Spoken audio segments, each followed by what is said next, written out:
You said that Rajneesh's need to be unorthodox, untraditional, unconventional. It is clear what this means in a world full of traditions and conventions, but in your commune, I find it more difficult to understand. Would you speak about the flavor of rebellion in your commune?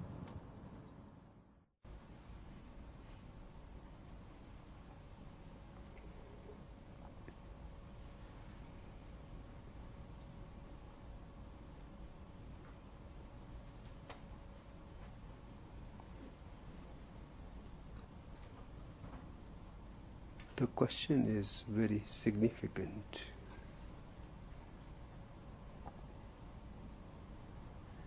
It reminds me of Bertrand Russell's paradox I talked about few days before. It will be good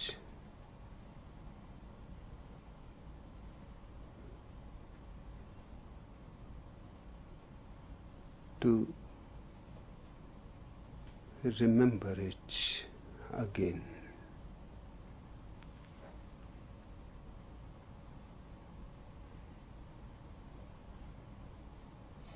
Bertrand Russell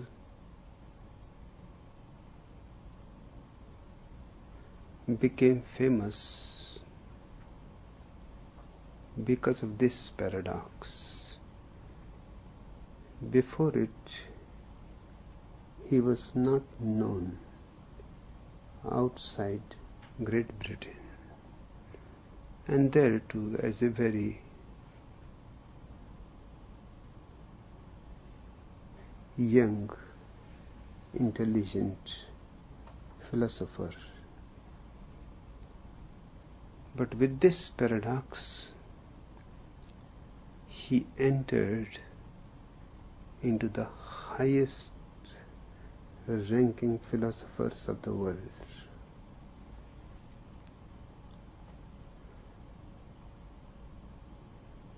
The paradox was sent to a mathematician, Gödel, who was working his whole life on a single theme. He wanted to prove that mathematics can be without any paradox. And he has almost come to the conclusion of his immensely valuable thesis. At that very time, Bertrand Russell sent this paradox to him.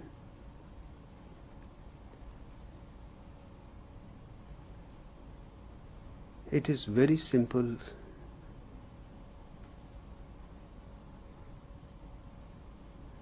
and yet as complex as simple things only can be.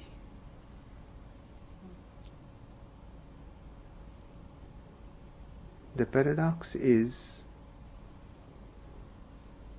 that the government of Great Britain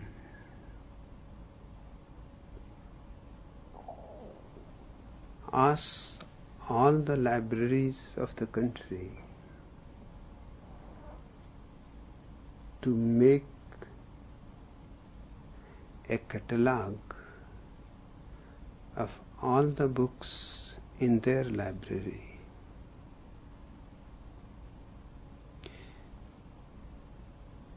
Keep a copy of the catalogue in the library and send the original copy of the catalogue to the Central Library of Great Britain.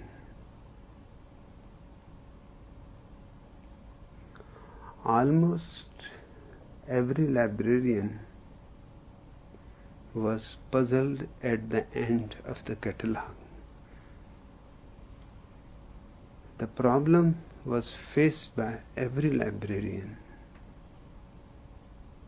whether to include the catalogue in the catalogue or not.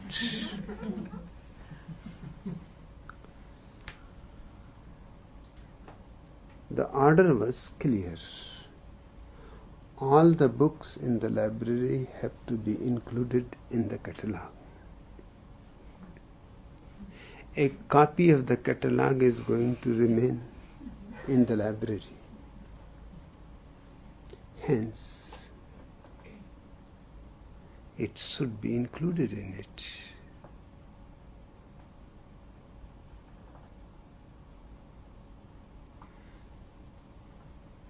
But to include the catalogue itself in itself seems to be absurd.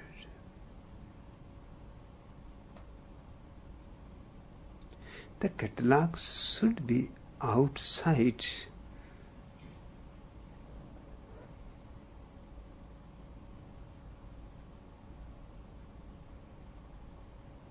while it is being prepared. It is not a book in the library.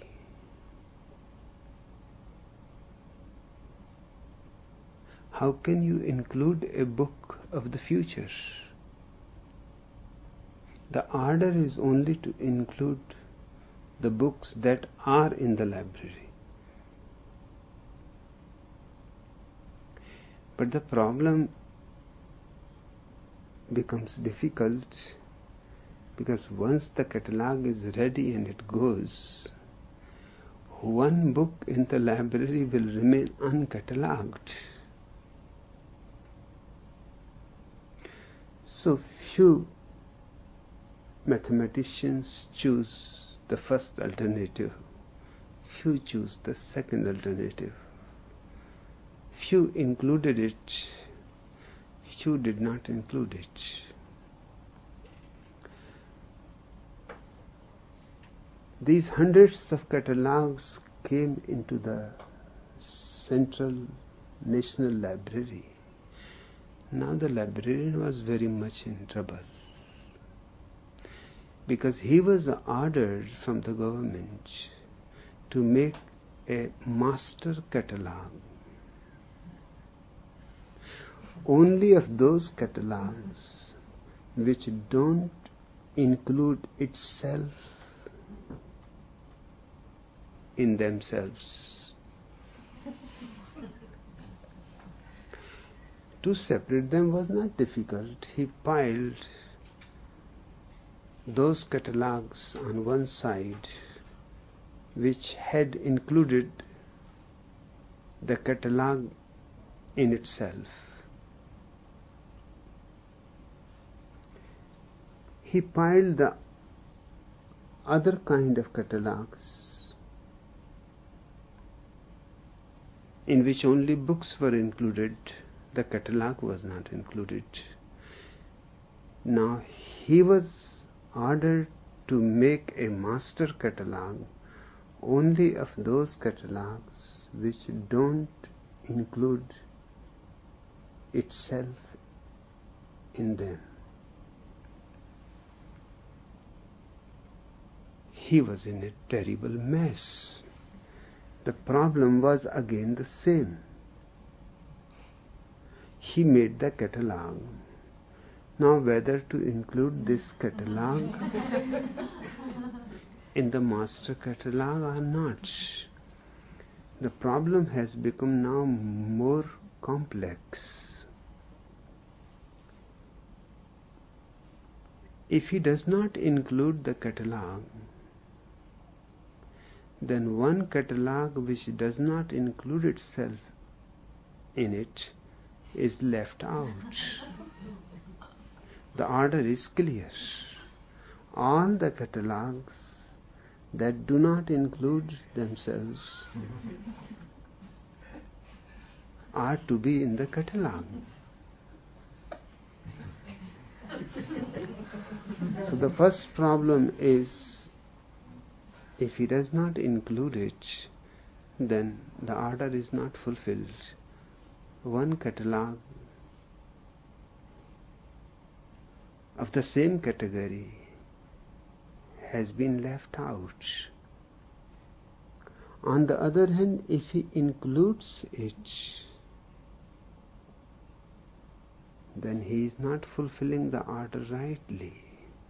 He is including one catalogue which includes itself into the master catalogue, which is supposed to have only those catalogues which do not include.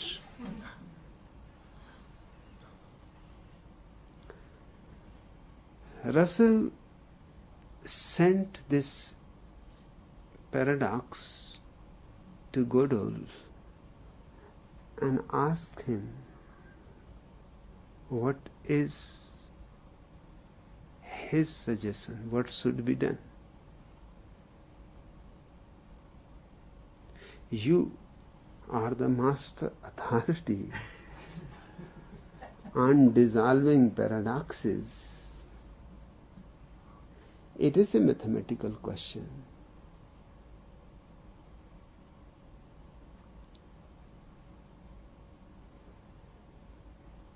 Godel was shattered.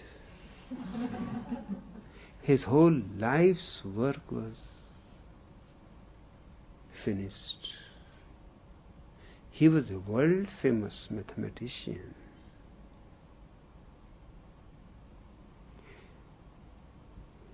He did not publish his books which he had finished, in which he had proved that a man-made system is possible without paradoxes. But this paradox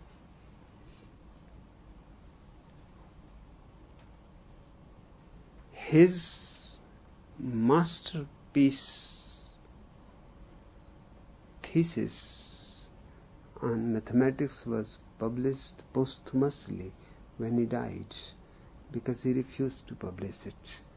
What he will answer to Bertrand Russell?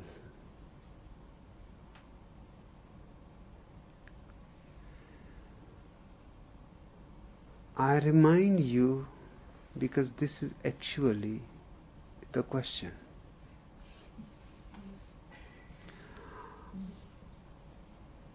I have been telling you to be rebellious,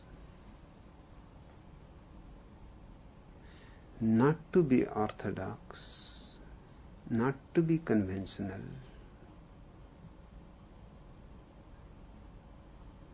Be individual, a rebel.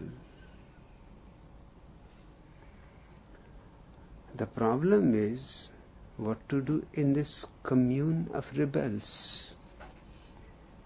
It is exactly the same problem.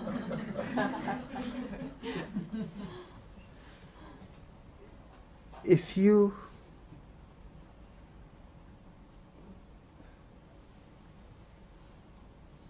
are in tune with everybody in the commune, you are no more a rebel. You have become part of a society, part of a group, part of an organization.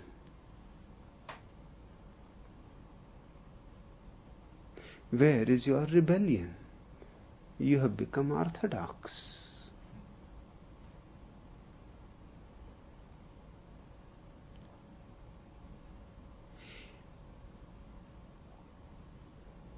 And I am against your being orthodox.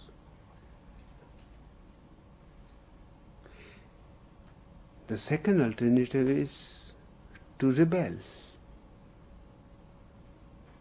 But to rebel against rebellious people can only mean you become again orthodox, conventional.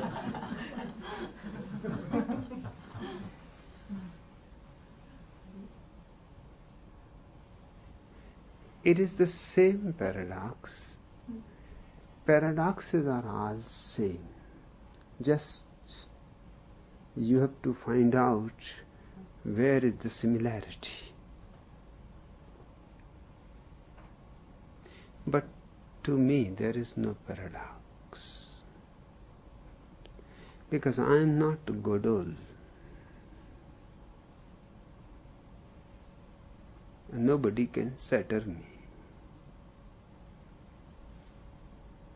I am not Bertrand Russell. I can see something more in life than mathematics and philosophy. Paradoxes exist only in man's mind. If you have the insight of no mind, there are no paradoxes at all. All mind systems will have paradoxes.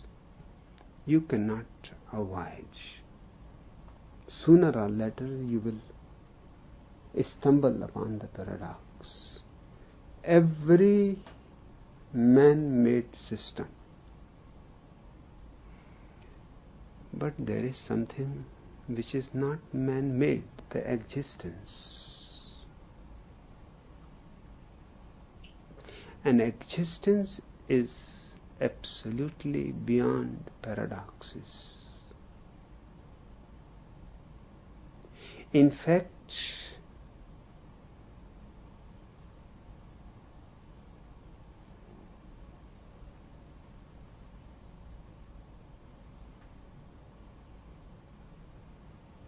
it is something that is not only beyond paradoxes, but enjoys paradoxes, contradictions.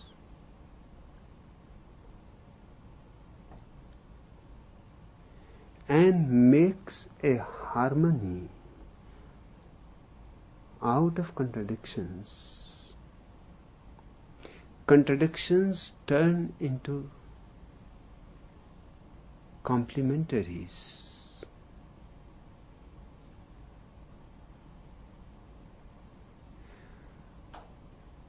Only one man in the whole history of America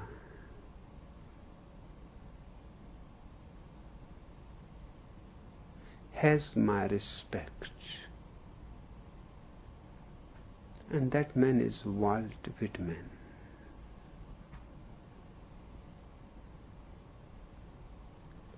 I don't consider any other American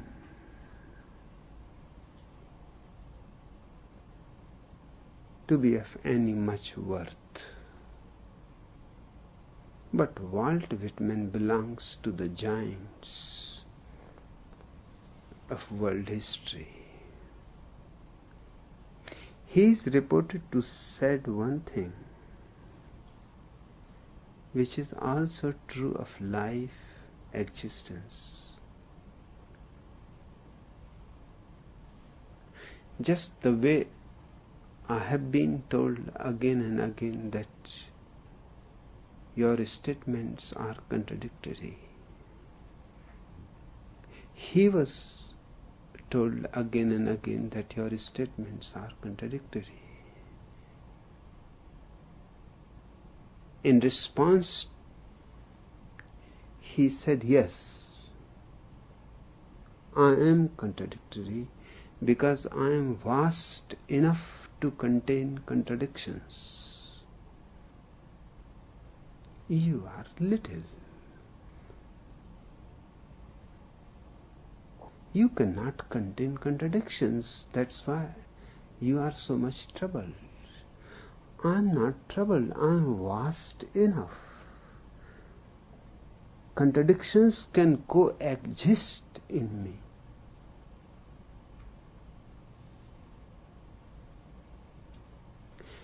What Walt Whitman is saying is exactly the case with existence.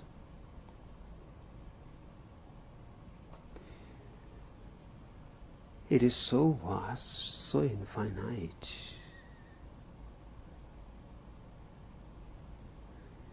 that contradictions lose their contradictoriness. They become complementaries. Take this question. You can look at it as a paradox, then it is exactly another form of Bertrand Russell's paradox. If you rebel, you are wrong, because you become an orthodox. If you don't rebel, you are wrong, because you have become an orthodox already. But this is only in the mind. Put the mind aside and look into reality. This commune is not an organization.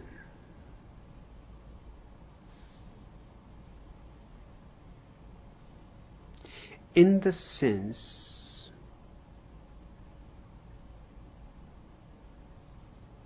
in which organizations exist. It is not a Catholic Church. It is not a Communist Party.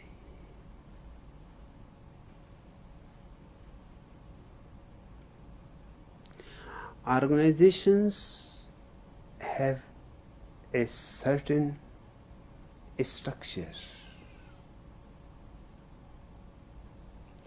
a bureaucracy, a hierarchy.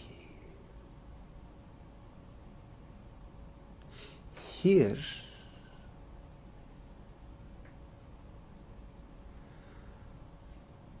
you listen to me who is nobody.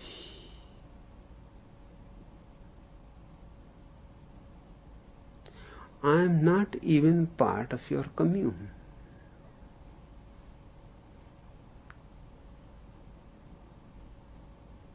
I am just a tourist, not even a resident.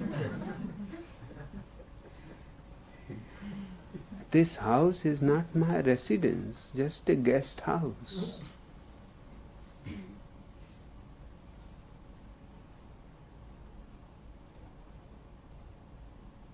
I don't have any status in your commune. I am not the head of your commune, the chief. I am nobody.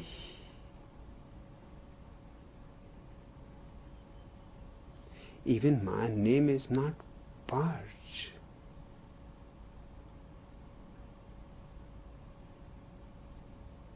I would have loved to be in red robes, but simply I have avoided it.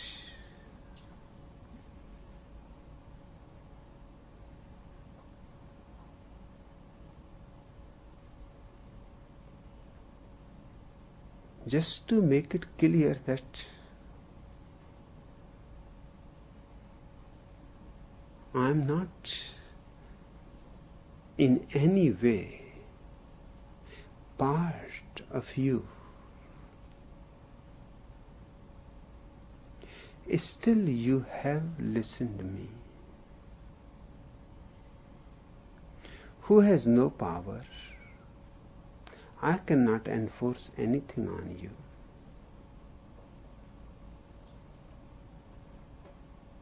I cannot order you.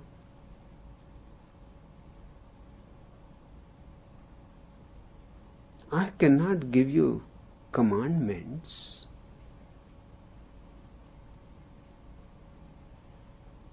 My talks are just exactly only talks. It is grateful of you to listen to me. To accept it or not to accept it is your business. To listen it or not to listen it is your decision. Your individuality is in no way interfered. So the first thing is missing in the organization. The head is missing. And that is the most important thing. When head is missing, you won't call somebody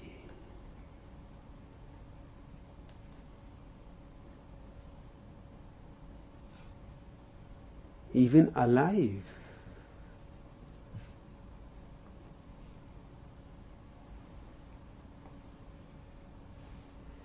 This organization has a totally different meaning. It is more literally concerned with the origin of the word. It comes from organ.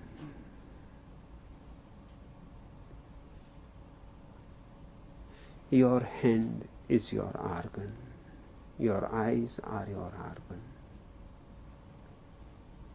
Your legs are your organ. Your whole body consists of millions of organs. 7 million cells in the small skull. Each a living organism.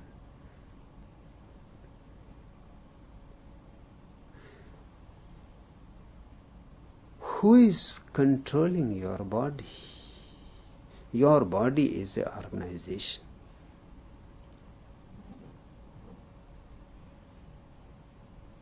Who is controlling it? Nobody.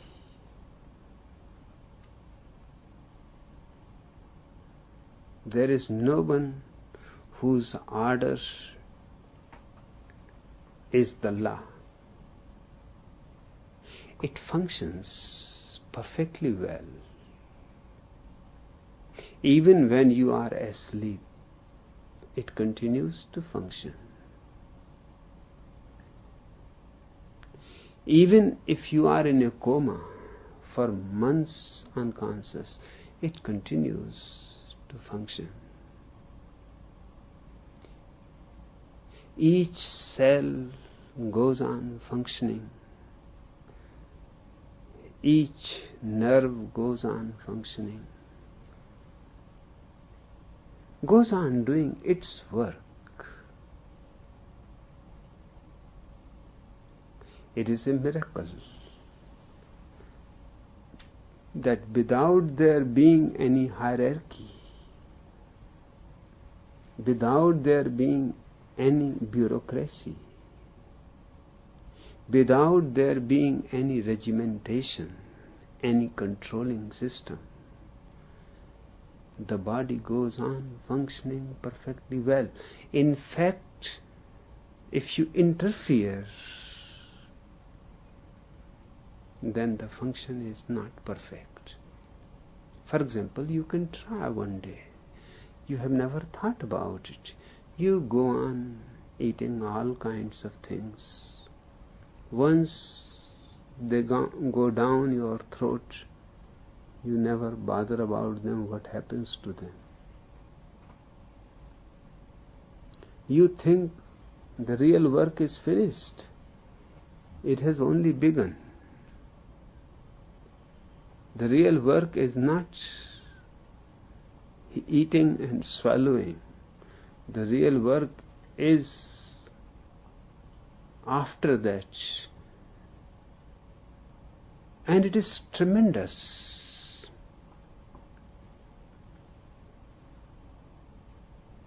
And it goes so silently, no noise, no quarrel, no strike, no problem.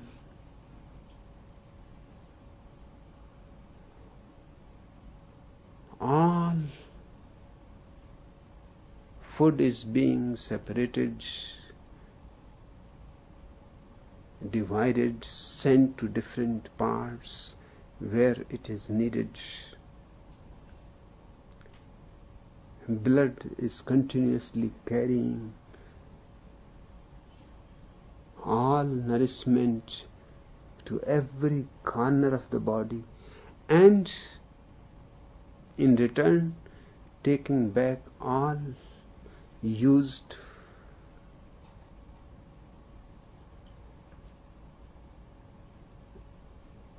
remains which are of no more useful, dead cells, taking them back.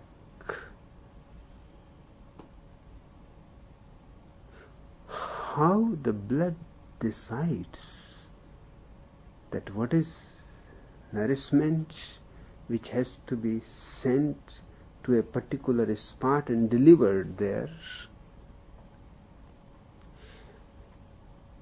and what is dead, used, is dangerous if it is left in the system, because it will become poisonous. It has to be taken out as quickly as possible and delivered to the place from where it can be thrown out of the body. You are throwing all that is dangerous inside the body in many ways. Not only through defecation and urination and perspiration. No, there are so many other ways. Your hairs are dead cells. That's why when you cut the hair, you are not hurt. Cut another part of your body and you will know. The hairs are dead. They are dead cells.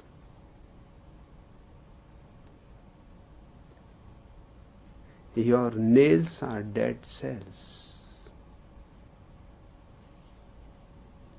A certain kind of dead cells which cannot be thrown in any other way are being thrown in this way.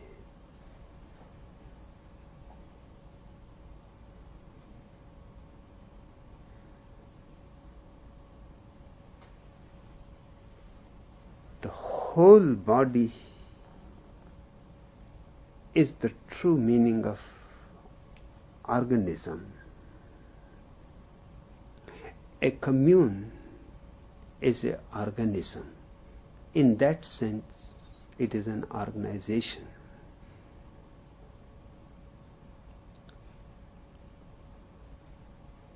So first you have to understand that commune consists of rebels.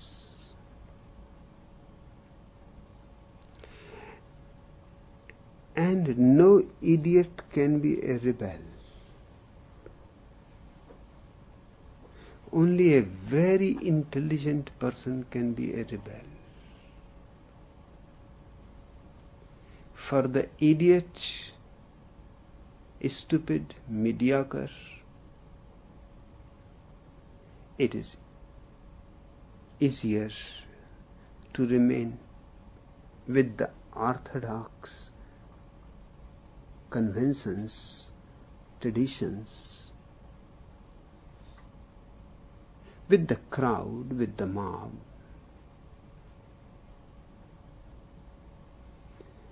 To be a rebel means you are going on your own. You are leaving the crowd. You need courage. You need intelligence. You have to be a gambler.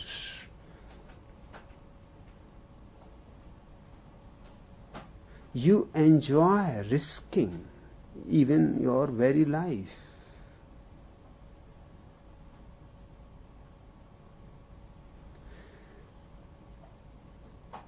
And my commune consists only of rebels. Now, when intelligent people are together, there is no need of any hierarchy. There is no need of anybody telling you right turn, left turn, turn about, forward march. That kind of thing is needed for retarded people.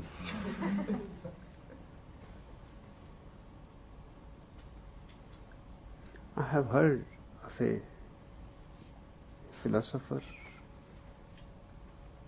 In the Second World War, everybody has to be participant in the war.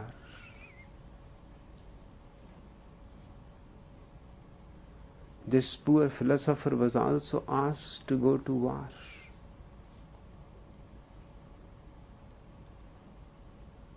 He said, I am absolutely useless. Because I cannot do anything before I think deeply, profoundly. They said, you can think, there is no need to worry, but you have to go to war. He went the first day, and the drill started. Left turn, everybody turned left, but he remained standing as he was standing. He was asked, why are you not turning left? He said, why should I turn? I don't see any reason.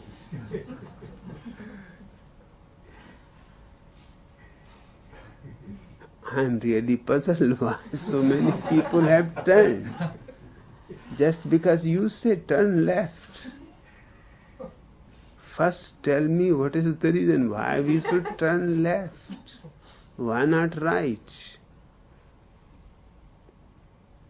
The brigadier said, are you a fool or something? I'm saying turn left. He said, you can say anything? That does not mean that I have to do it.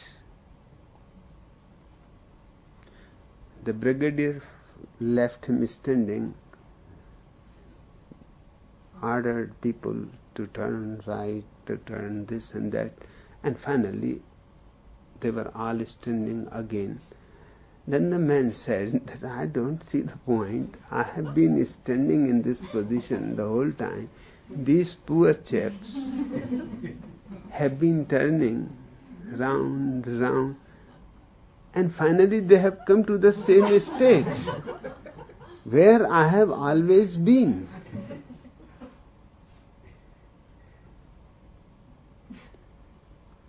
The brigadier inquired the office what to do with this man. Now what reason I can give him? Why? To turn left. This is a training. But that man seems to be strange. He said, but why should I be trained to turn left? What is special in the left? And in the first place, I don't see the point of any training. I am a trained man. I am a professor. I am a philosopher. The whole world knows my name. I am a trained man. What training you are giving me? The brigadier asked the headquarters. They said, we are aware that there may be some trouble. You send that fellow, he is a philosopher. You send him to the mess. Let him do something, vegetable chopping or something else. You cannot argue with him, you cannot convince him, and there is not time enough. He may take years or lives to be convinced, and he will need a greater professor and greater philosopher than he is. It is beyond you. You just train your idiots. Those who never ask why. He was sent to the mess. The chief in the mess said, what kind of work you can do? He said, I can do thinking. I don't do any other kind of work. He said, but thinking? What we are going to do with thinking in the mess? But if you are sent, then something has to be done. You do one thing. These peas are here. You make two piles.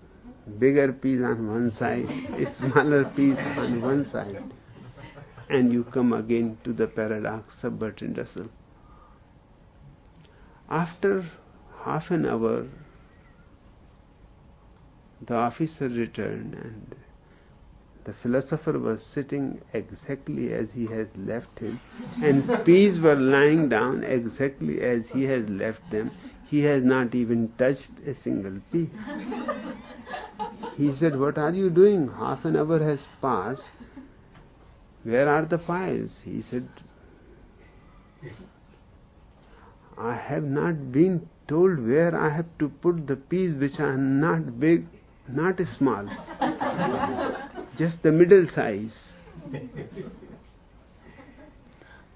And I am figuring out, I am looking at the peas that 2 piles won't do, even 3 won't do, even 5 won't do.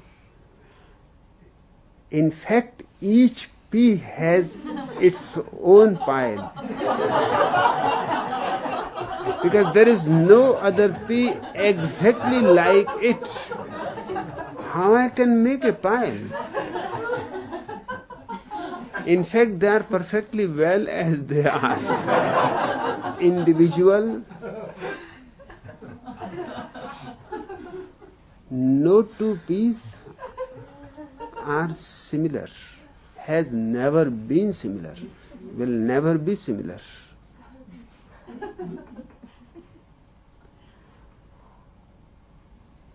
In my commune, it is an organism rather than an organization. We are intelligent people. There is no need for anybody else to tell you what to do, how to do. Your intelligence is your responsibility. Nobody is going to force any responsibility on you. But I know why the question arises, because you have been trained from your very childhood. Just now I was reading about a woman, Judith Martin. She is well known in America as Miss Mannerism. She is the topmost authority on manners, etiquette, and how to train children particularly.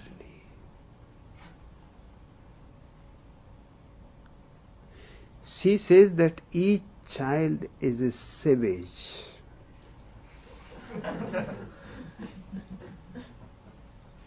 And you have to teach him as early as possible.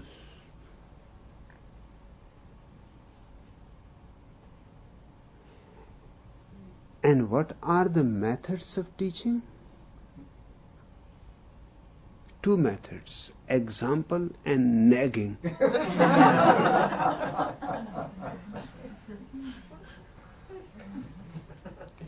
Nagging is a method of teaching children manners. And what is the purpose of this teaching, this training?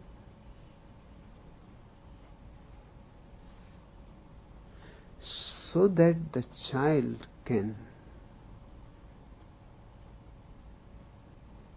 manage to be diplomatic, can have a face that works in the society.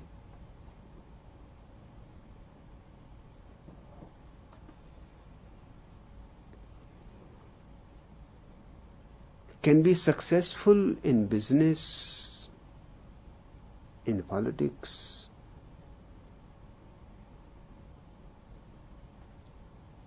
Train him so he can be able to use others as means.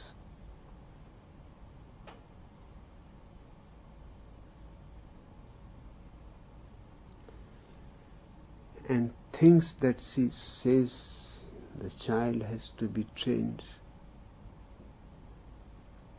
One was particularly striking, that even such a small details, the child has not to be left free. When he goes to sleep, he should sleep half of his mouth, face uncovered. Why?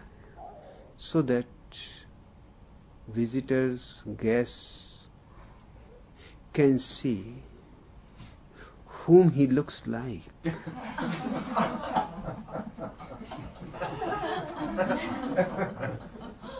Even this has to be taught.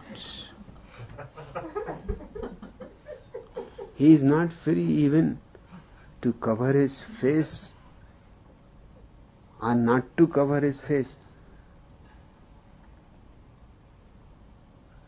He should cover half of his face.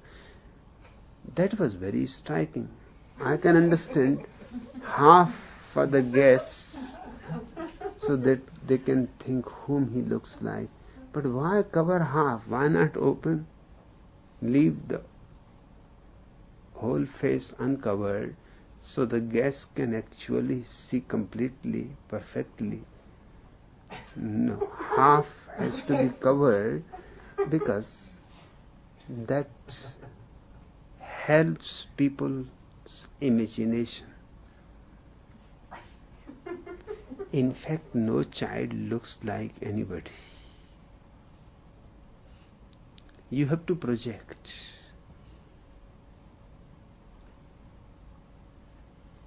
And guess if half is covered are in a better position to project.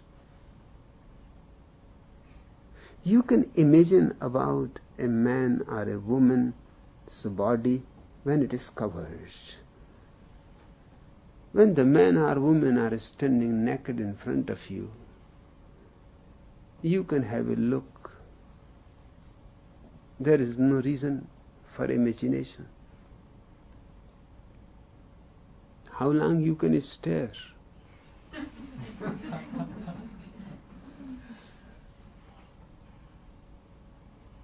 And you will look silly. But when a woman or a man's body is half covered in such a way that gives scope for imagination, that's why you will see in Playboy magazine and all obscene literature, pornographic photographs, magazines. You will see one thing: they don't allow you the complete nudity of the woman or the man.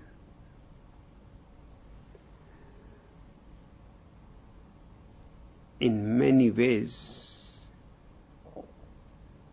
they keep few parts hidden. Even if the woman is naked, she will be sitting or lying in such a way that you will be able to see only part of her. That which you see is not pornography. That which you are not allowed to see, there is the real pornography. The real art of pornography is to keep parts hidden from you which trigger your imagination.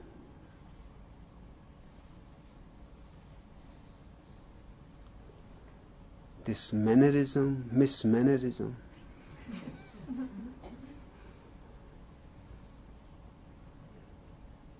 has been teaching for 20 years American children and their parents all kinds of nonsense. And this is happening around the world for centuries. This mismannerism is not new.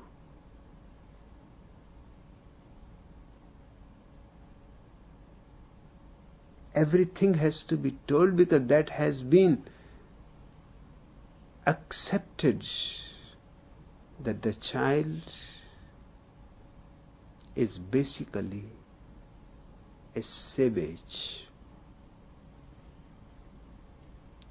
To be more frank, basically evil. So he has to be put right. You all have been fixed, put right.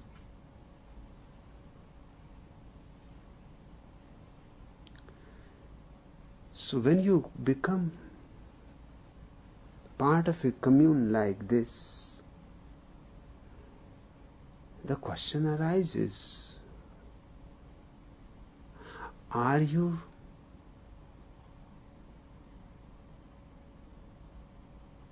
to be orthodox here too? But I am continuously telling you to rebel. But to rebel against whom? Because all are rebellious people.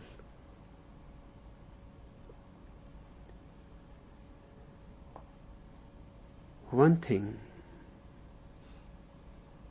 rebellion is not something that you have to do. It is an approach, an attitude.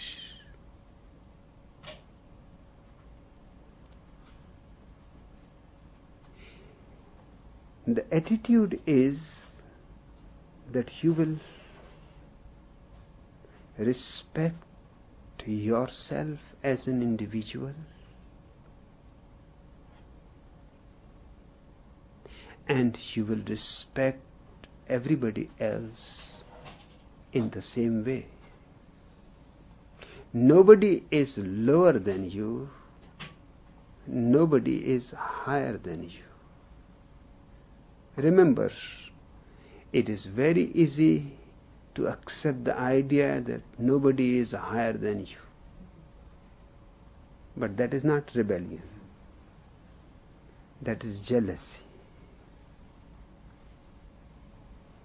Communism is not rebellion, it is jealousy.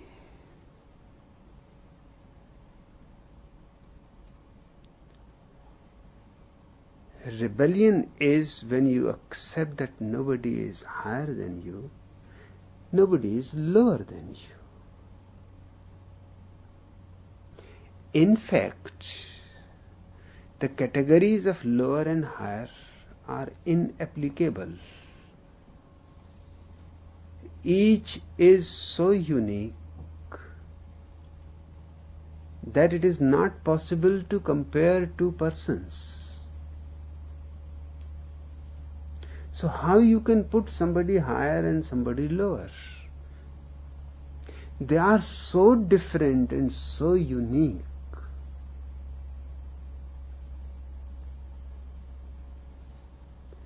Communism is not rebellion.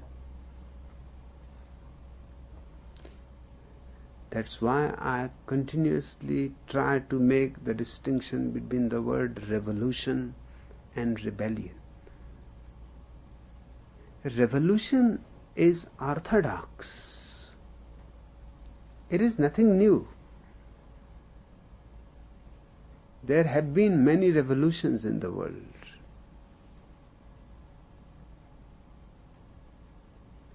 And every revolution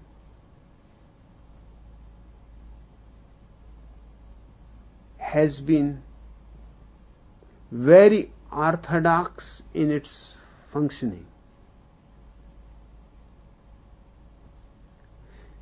Whether it was French Revolution or Russian Revolution or Chinese Revolution, you can see the pattern. They're working. There is no uniqueness. It is all the same. And in the end, they all fail also in the same way. They succeed in the same way, they fail in the same way. What is revolutionary about revolution?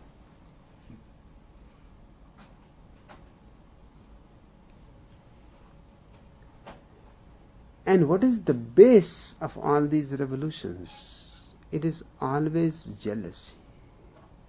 It is not intelligence. It is a reaction. Few people have money, many people don't have money. Those who don't have money are boiling within. They also want to have money.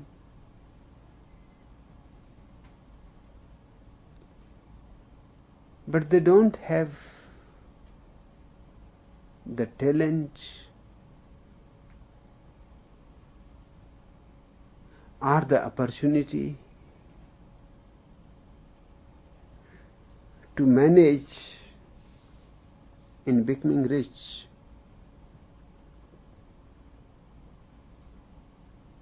Then their jealousy turns into a great ideology that there should be no classes at all.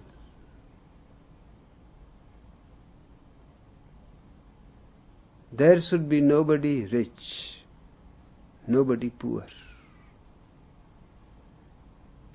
But how many people are rich? For example, in Russia, when revolution happened, only 2% people were rich. 98% people were poor. Now what you are going to do? 2% people are rich. You can distribute their wealth. 2% people's small wealth distributed into 98% population does not make anyone richer. Yes, they all become equally poor. All that the revolution succeeds is it makes 2% people more poor. Whereas before there were only 98% poor people, now there are 100% poor people. But this gives a tremendous satisfaction to the 98%, because they drag those 2% down to their level. They are still poor, perhaps more poor than before, because in revolution, wealth was not distributed but destroyed.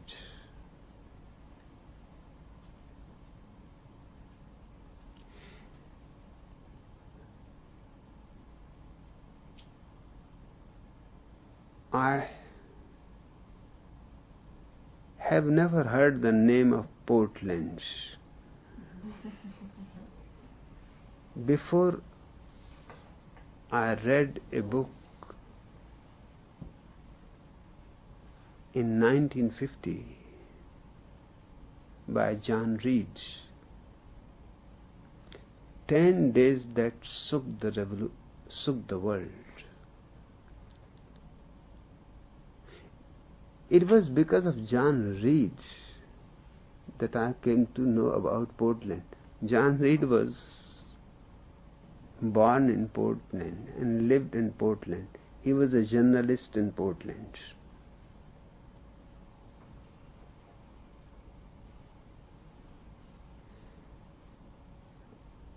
I have read thousands of books, but I can say John Reed's book stands separate in its own glory. He was really a courageous man. He went from Portland to Russia to witness actual revolution.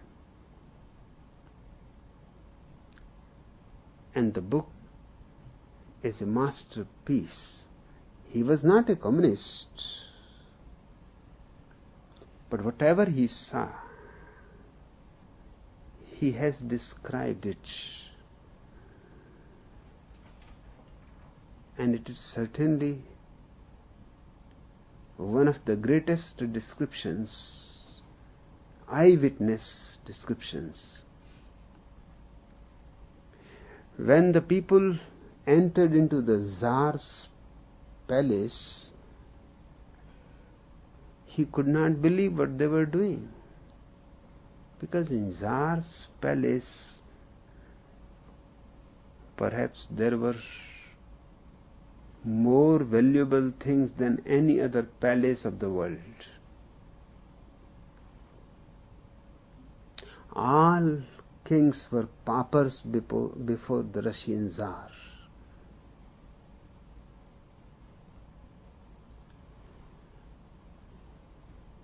The carpets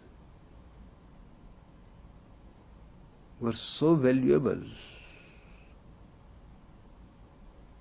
that there were nowhere such carpets available. They were specially made by a craftsman from Middle East who worked their whole life in making those carpets. And what people were doing, they were distributing. They were cutting those carpets, because how can you distribute those huge carpets in huge halls? People were cutting whatsoever they could manage, a piece, something like a souvenir. There were paintings, people were tearing paintings. Somebody was taking just the frame, because the frame was gold, pure gold, solid gold. But the painting was far more valuable than the gold. It was only a frame. Somebody else, but it was a crowd. You could not take the whole of the painting alone. There were so many people tearing it away from you, trying to get hold of it. John Reed says at one place that I was just watching what is happening. This is distribution. This is destruction. Nobody is getting anything. Just a beautiful palace is being destroyed. Immensely valuable statues are being broken.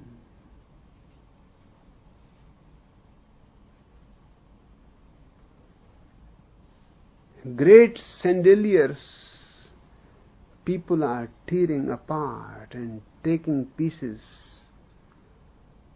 Nobody can prevent it. Is now the mob. Where are the leaders? And who is going to listen to the leaders in such a situation?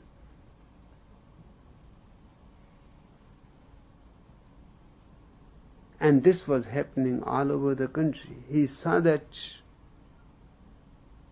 everywhere houses were being burnt.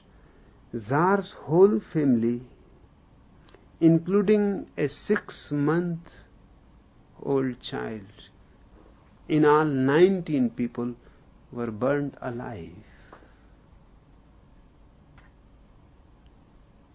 Now, what was the crime of a 6-month-old baby? Just because he was born in the family of Tsar, that was just accidental. He could have been adopted by somebody. And what was the reason to kill Tsar either? You were going to distribute wealth, not kill people.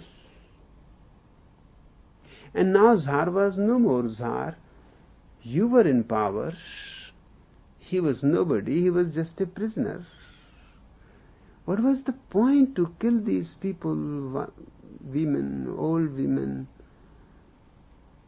children, who has nothing left? You have taken everything from them.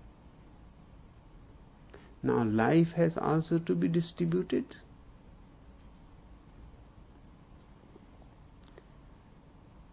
I remember one time in Jabalpur. Jabalpur was one of the very vulnerable cities for Hindu Mohammedan rights, because almost both communities were equally balanced.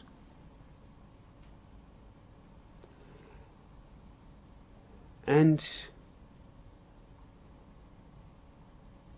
strangely, the division of the city was such that the Mohammedan community lived in almost half of the town and the Hindu community in the other half. So rights were very simple and easy.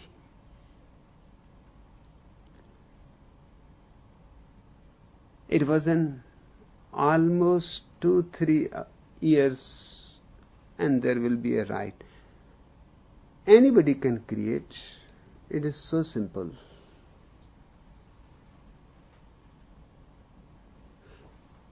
Just somebody can go and play on the flute before a mosque and escape. That's enough. Music before a mosque is enough to trigger a riot in which hundreds of people will be killed, houses will be burnt, or just kill a cow before a temple in the night and in the morning there is going to be a riot. It was anybody's, whoever had some vested interest in a riot will do it. And then mob takes over.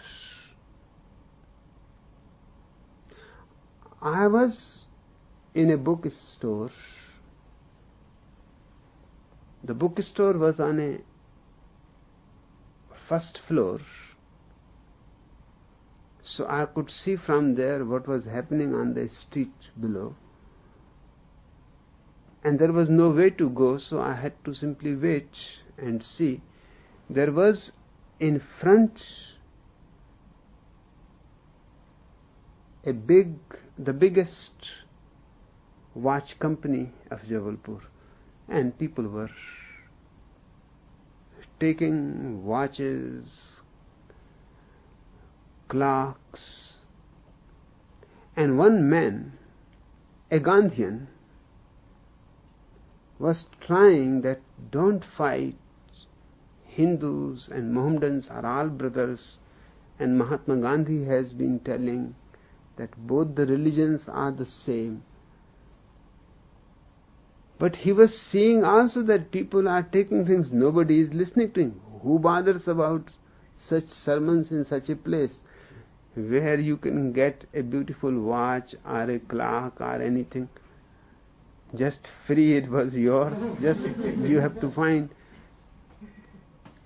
And I saw in the end that man, nothing was left, a old grandfather clock, which was very heavy, so nobody has bothered to take it. He was carrying that.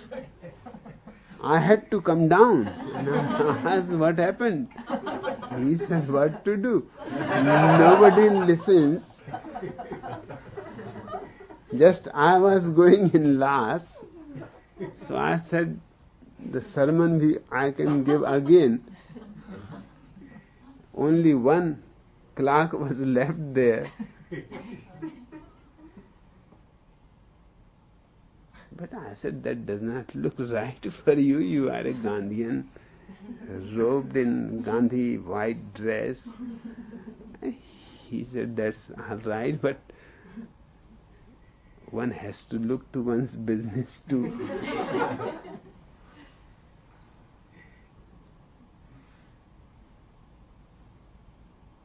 Who is going to listen to leaders and their sermons once the mob takes over? Then it is all destruction, fire. So I don't think they have been able to distribute any wealth in Russia. Yes, they have been able to destroy those 2% people, and the 98% felt very happy. And since then they have not felt any jealousy, because all people are equally poor.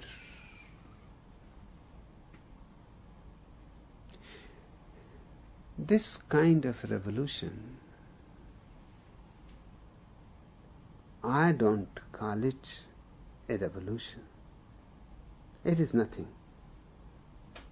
It is just you get fed up with one system, with one imprisonment, and you enter into another prison. It is a change.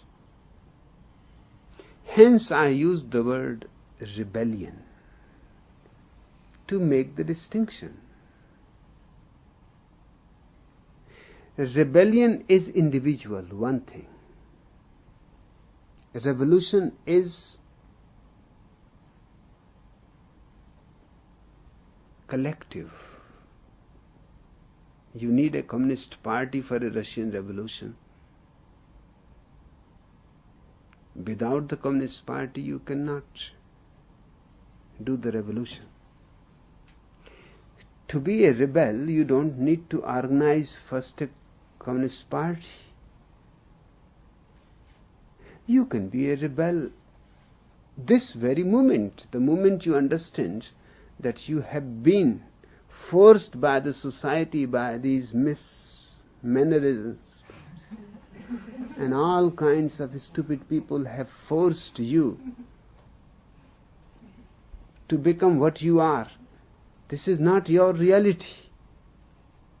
This is a facade painted, created around you, and you have been carrying your own prison everywhere. You simply throw it out. You say, to hell with Judith Martin and her kind. Rebellion is individual. Hence, only very intelligent people can be rebels. Revolution, it is the same. The mob that was going to the church, it starts going to the Communist Party office. It is the same mob mind, just they have changed their church. Now they don't look towards Vatican, now they look towards Kremlin. But there is no change. Now their old Trinity, God, Son, Holy Ghost, they have dropped. They have chosen a new Trinity. Marx, Engels, Lenin, that is their Trinity. They have their religion. Materialism is their religion. They have an orthodox attitude.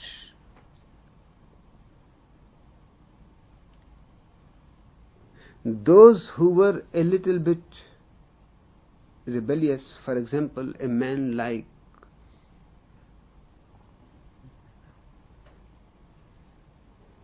Kerensky, who was the Prime Minister of Soviet Russia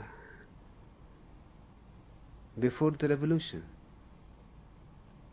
He just died 10 years before in New York. For all these 60 years, nobody even thought that where Kerensky has disappeared. He was running a grocery store in New York. He had to escape Russia. Not only to escape, he has to hide in such a way that nobody comes to know that he was the Prime Minister of the Tsar. He was a very intelligent man.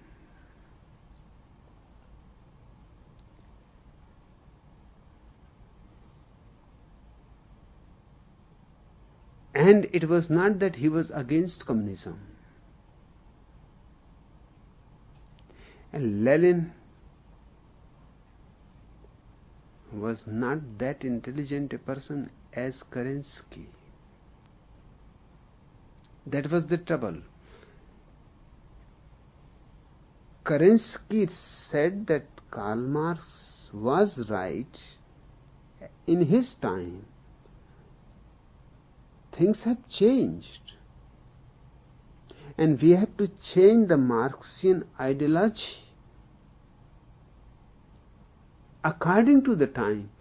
We cannot change the time according to the Marxian ideology. We cannot move the clock backwards. We can make Marx up to date, but we cannot change the world and make it according to Karl Marx. And he was perfectly right.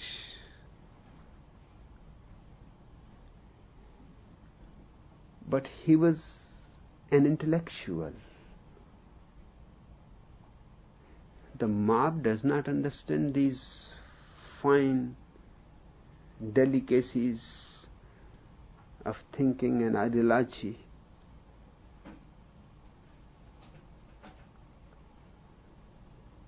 The masses went with Lenin because he was a great orator, not a great intellectual, but a great orator. And the mediocre people are not interested in the arguments. They are interested how loudly, how forcibly, how emphatically the person goes on saying his thing. They are interested in authoritativeness. Lenin was an authoritative person.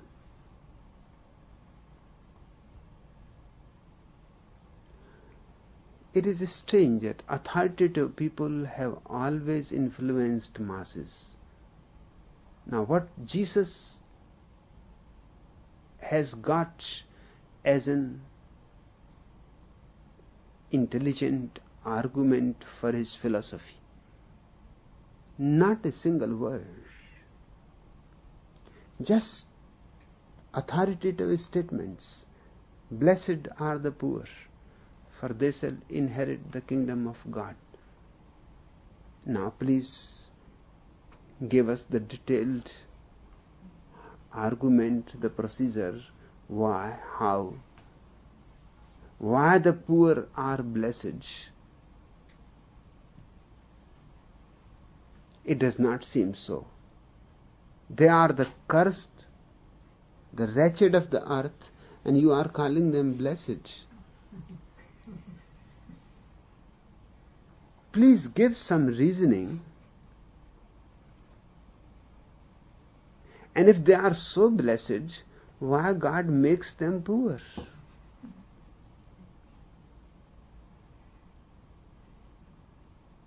And why He should wait for His blessed people that after death they will inherit the kingdom of God? Why not give them the kingdom of God right now? Are not they poor enough yet? Do you want them to become more blessed? For what you are waiting?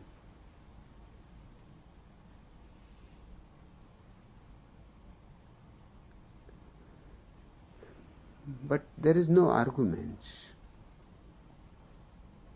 In the whole gospel of Jesus, there is not a single reasoning for what he is saying.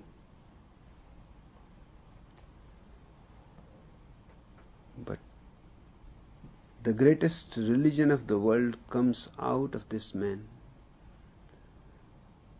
Certainly, he had some authoritative impact on people. People are not interested in very intelligent things because they can't understand them. They are impressed by Adolf Hitler, Benito Mussolini, Mao Zedong, Joseph Stalin, all authoritative people. None of them can be said to be above average intelligence. In fact, below average intelligence. Adolf Hitler cannot have more than the mental age of a 13-year-old boy.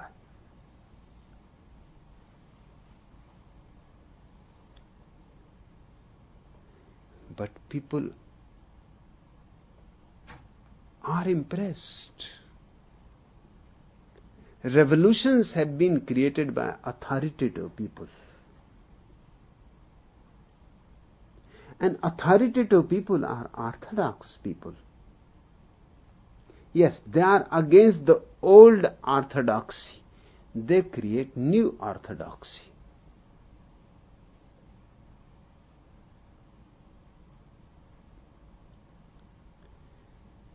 And the new orthodoxy seems to be a revolution. It is not. It is simply changing your handcuffs.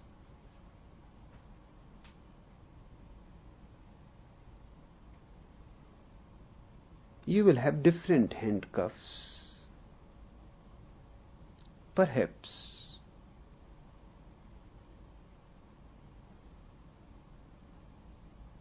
better manufactured, more beautiful looking, more ornamental. But handcuffs are handcuffs. And soon you will realize that the old ones were easier to break because they was already rotten and very old. These new ones, it is impossible to get out of them. They are well manufactured, well engineered.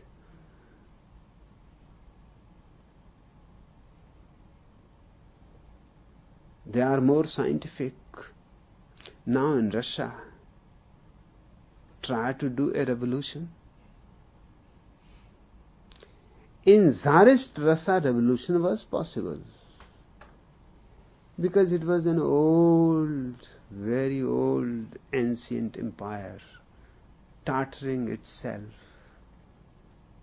Just needed an excuse to be finished.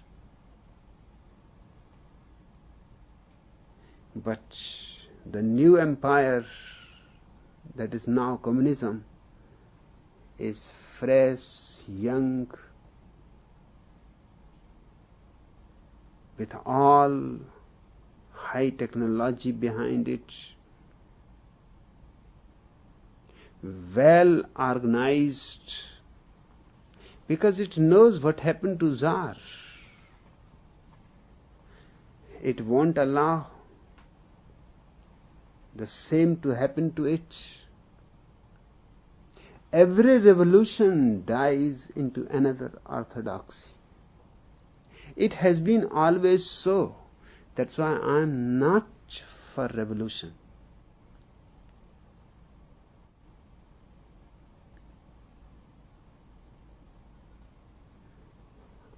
I am for rebellion. Rebellion is individual. But when many rebels are there and they want to live together, respecting each other's individuality, each other's freedom, each other's uniqueness, that's the meaning of a commune. It is not a society.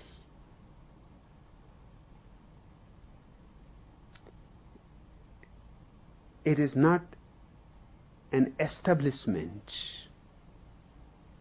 It is not an organization in the old sense.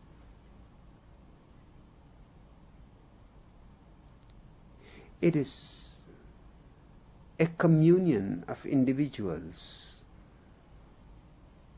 who have all rebelled against all kinds of stupidities, superstitions. That is their meeting point. But that does not mean that they create an alternative society, another establishment. Then it will be revolution.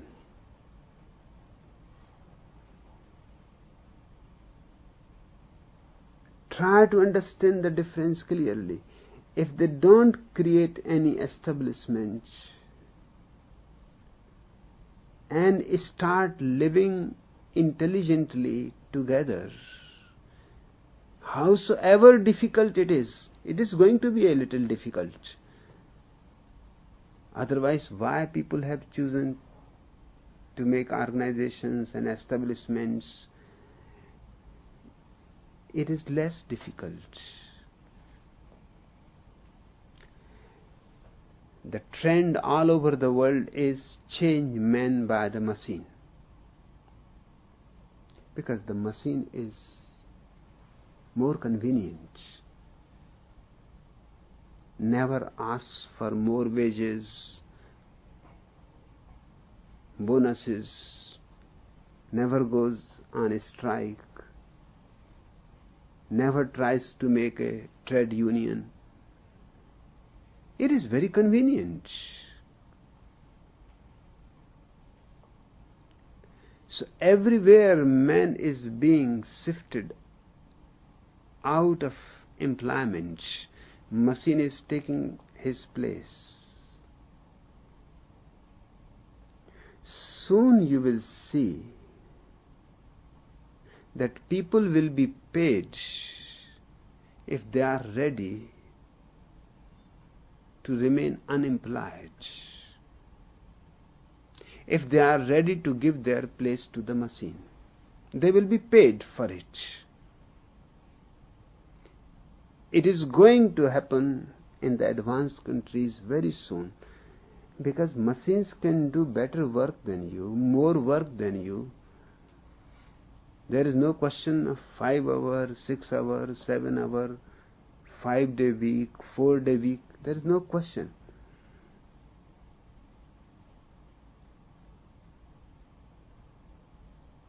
And no trouble. Something goes wrong once in a while, you change the part.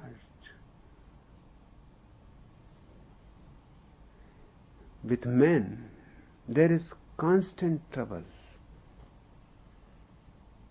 Establishment, organizations, societies were created to cut the trouble less and less. But to cut that trouble, you have to begin just as Judith Martin says, from the very beginning. The savage child has to be civilized. Nagging is the method. The woman has some nerve. Says nagging is the method.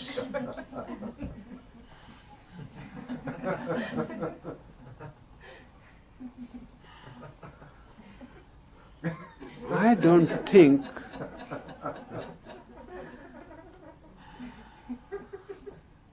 what happened to her husband. I don't think that he could have survived. Either he could have escaped or died, or perhaps he would have become a robot. While sleeping, he will cover half his. So everybody can know that he is whose husband?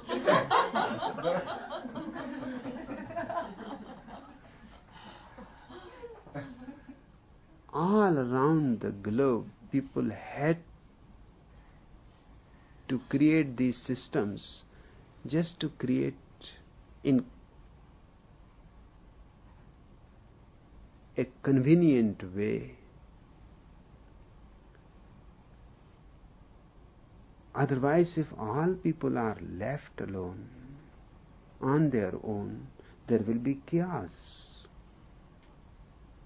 Now, there are two ways.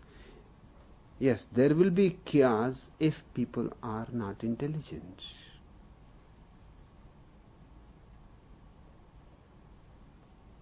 But if people are intelligent,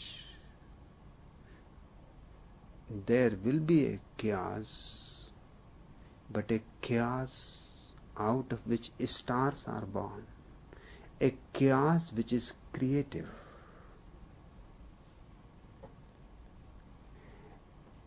A certain anarchy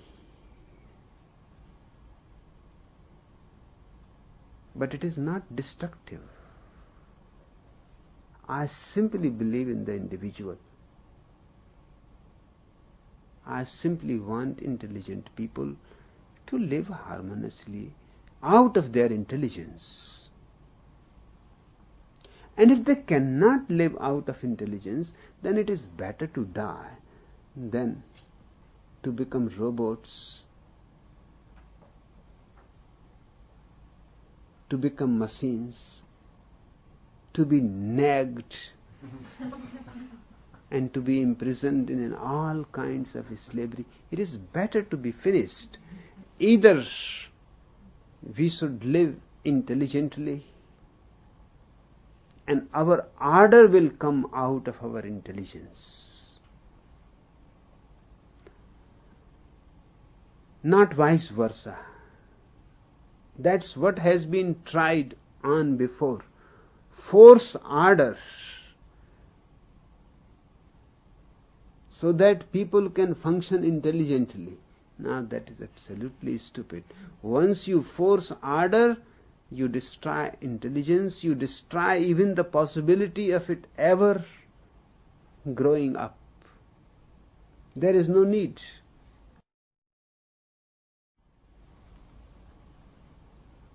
I say live intelligently,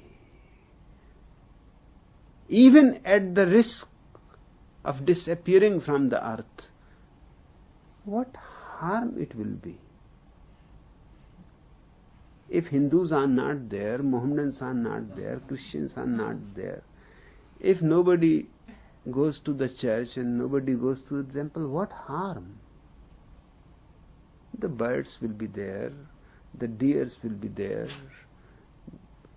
the horses will be there, and they will be enjoying really that man is gone.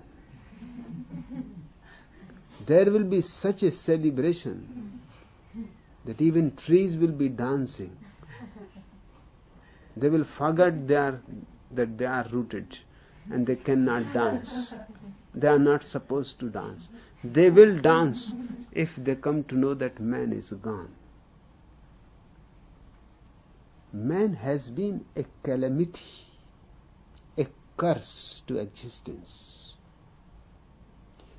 Rebellion means making man a blessing to existence, not a curse. But it is a risky step. But there is no gain without any risk. And this is such a tremendous change, almost a discontinuity with the past, not any modified form of the past society, just totally fresh and new society.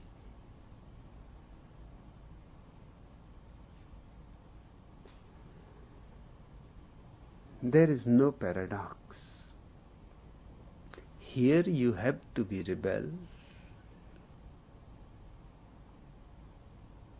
but your rebellion does not mean that you have to go against something which is intelligent, intelligible. You rebel against any stupidity, any idiocy that happens in the commune. You rebel against it. That is your responsibility, to be on guard that no stupidity, no superstition starts getting its roots within you. Be alert. But rebellion does not mean that you have to be unnecessarily destructive just to prove that you are a rebel. Otherwise, Somebody may think that you look very orthodox. 2 days have passed and you have not rebelled even once. Rebellion is not something that you have to do every day. It is not some kind of exercise. Going for a morning walk. Rebellion is your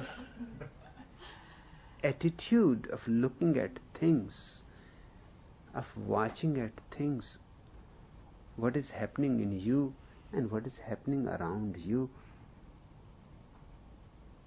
No rust should be allowed to be settled. Your sword of intelligence should remain shining.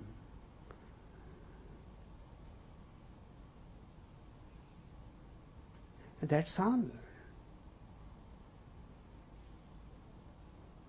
And everybody is keeping his sword shining.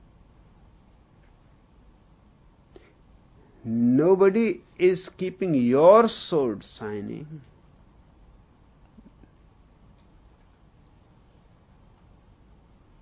Here nobody is his brother's keeper.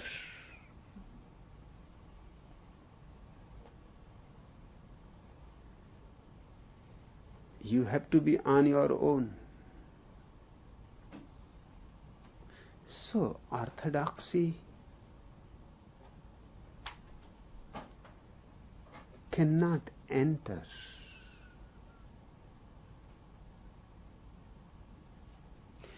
Bertrand Russell's paradox is mathematical.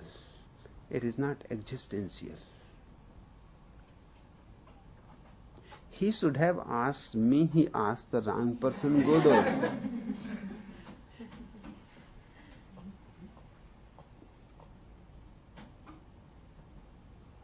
Because even in that mathematical question,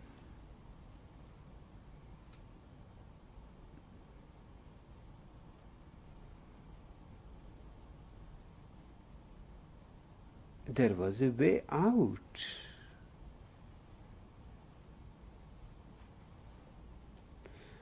All that is needed is simply that a catalog should not be counted as a book.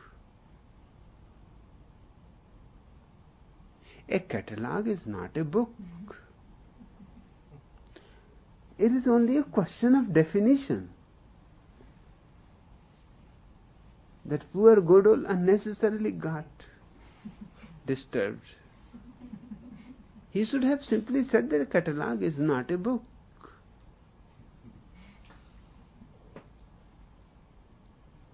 Because a book has some message, some ideology, some philosophy.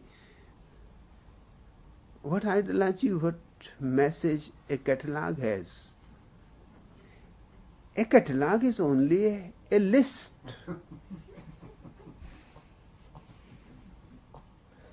A list of books. Now the list itself cannot be a book. That is so simple. But what to do? Godol was a great mathematician, Bertrand Russell was a great mathematician and philosopher. I am nobody. But it is always from people who are nobodies that you can find the answers to life. These people are all stuck with birds. They got stuck with the book. It was so simple just to change the definition.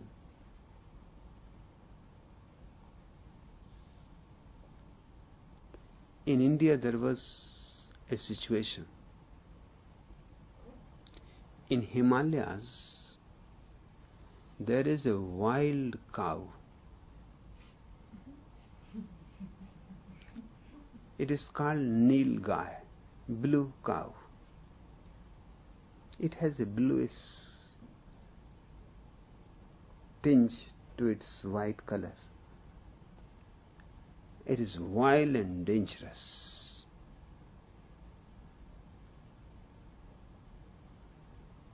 It looks like cow, but don't be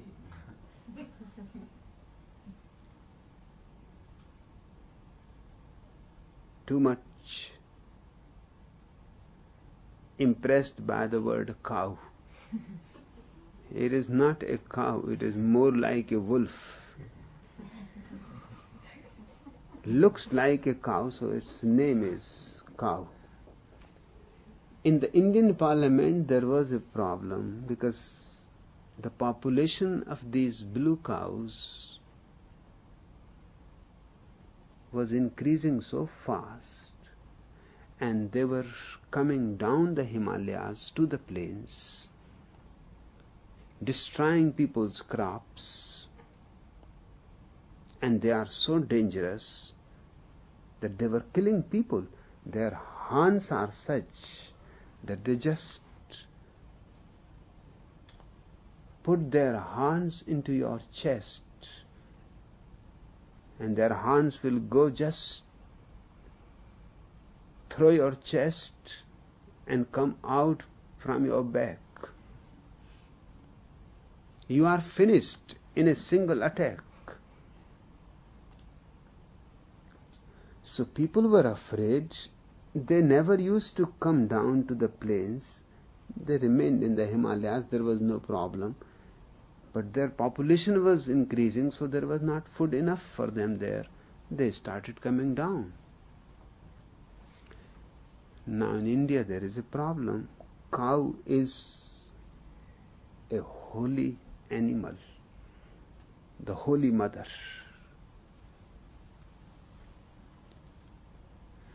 So Hindus were against, the parliament was thinking to kill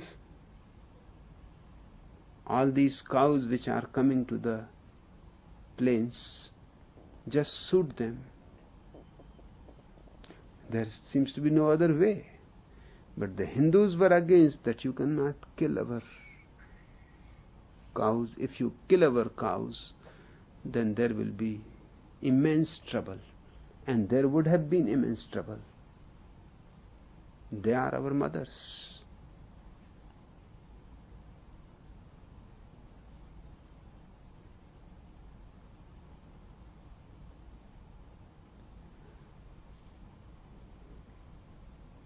But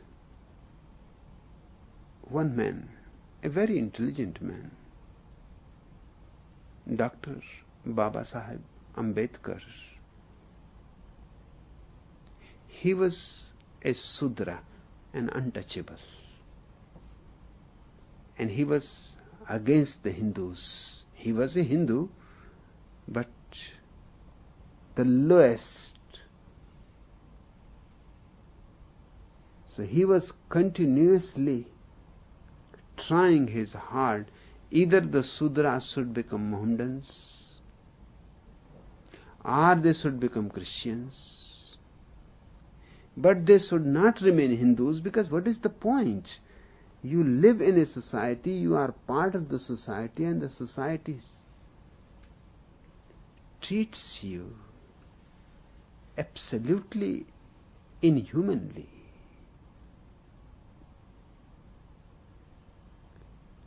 And this treatment has continued for 5,000 years. The Sudra cannot read any Hindu scripture. He cannot even hear somebody reciting. If a Sudra hears it, he will be punished. He had heard the holy word. The holy word becomes unholy because a Sudra has heard it. Dr. Ambedkar, just by his sheer intelligence, became a world authority on law.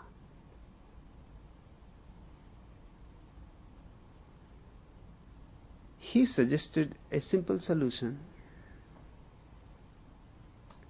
that change the name of the cow. Call it blue horse. Drop calling it blue cow.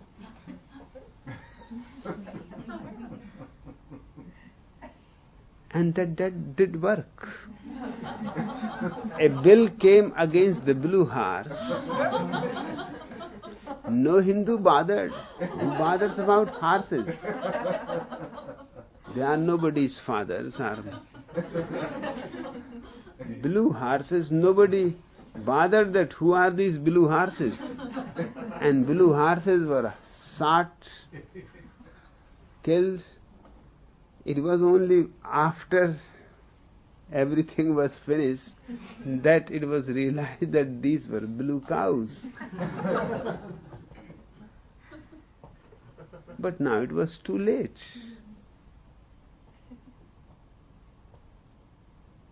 And now what to do? They are dead already. Just changing a little word. In this Bertrand Russell's paradox, there is nothing much. The catalogue is a list, it is not a book. And the list cannot contain itself.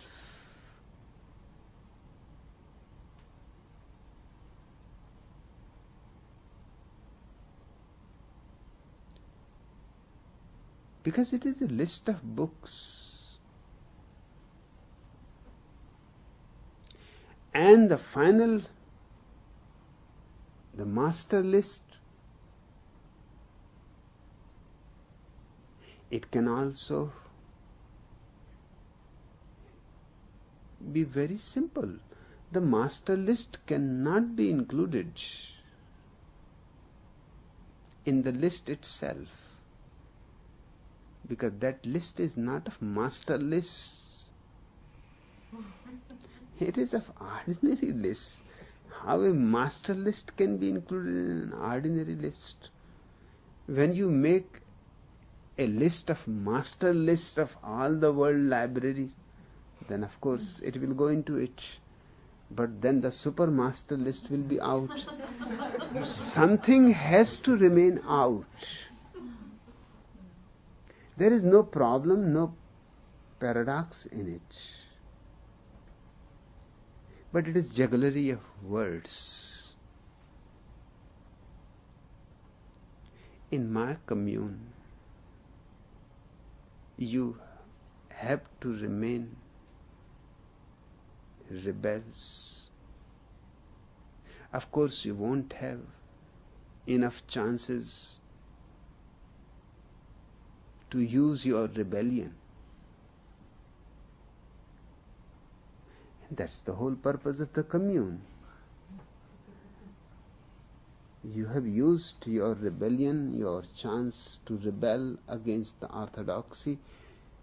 Now we will not give you any chances. And you should remain alert that no chances are given that you have to rebel against them.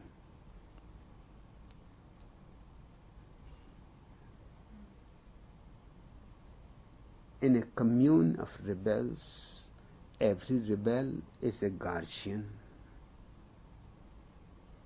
a guard of the rebellious spirit. And remember, I am using the word rebellious spirit. It is not a question of action. Action is needed only when something goes against the spirit. So whenever anything goes in the commune against the rebellious spirit, destroy it, rebel against it. And you are not going against the commune, you are saving the commune of the rebels. You are saving the rebellious spirit.